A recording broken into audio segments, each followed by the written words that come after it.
It seems there was a certain point in the late 90s where comedy films kinda started to be dictated by the box office now.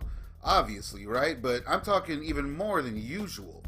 The late 90s gross out craze, spearheaded for better or worse by the Farrelly brothers, who with their decade-defining hits like Dumb and Dumber and There's Something About Mary, told us, hey, this is funny now. And with the other films surrounding the mix, I mean, it was a working formula, I guess. But an important part of the Farrelly brothers' machine, however, was always the heart that they injected into their productions. I mean, it's easy to feel for Harry and Lloyd. I mean, they live in reality.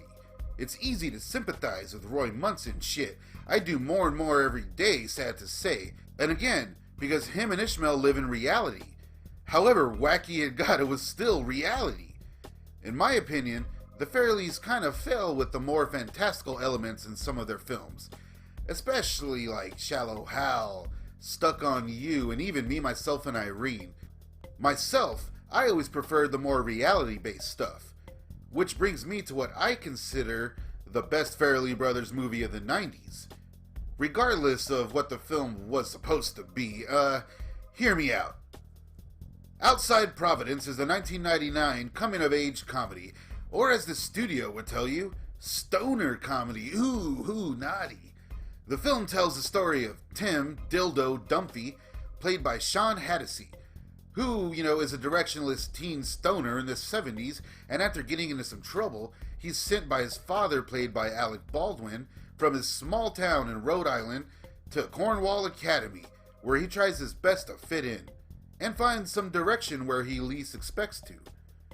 The film is based on Peter Farrelly's experience at Kent Prep School in Connecticut, and was written as a final thesis, and was later published. I can't find it though, I've been looking. Here, directing duties go to Michael Corrente, whose slate of films might be lesser known, but all feature standout performances from some great actors. And here's no different. Sean Hattasy really excels and holds down the film the entire time, really managing to lead a film at a young age. And usually, people narrating a movie kind of takes me out of it, but here we get a kind of novel feel with the narrations, and it really works. It never seems unnecessary. Aside from Hattasy, the supporting cast includes a stunning Richard Jenkins, the mighty George Wendt, John Abrams as Drugs Delaney. I'm totally fucked, man. Everybody laughed like a bastard. And Amy Smart, who I think is perfect in nearly everything she was cast in back in those days. Playing that girl that she plays so well, And wow, for the first time, in my opinion, we see a performance from Alec Baldwin where we can honestly say we're not watching Alec Baldwin. I mean, he really seems like a regular old dumpy Rhode Island schmuck here, and I think his performance is wildly underrated. Life isn't a fucking fairy tale, buddy. I got news for you. It isn't easy being Ozzy when you ain't got a Harriet. And sadly, we also get one of the last on-screen performances from the legendary Jonathan Brandis. Rest in power, buddy. The film chooses to use a real natural color palette and utilizes a lot of natural light throughout. You can really feel the seasons change and such. It's kind of comforting. Setting itself apart, of course, from the more bright-colored Farrelly Brothers affairs.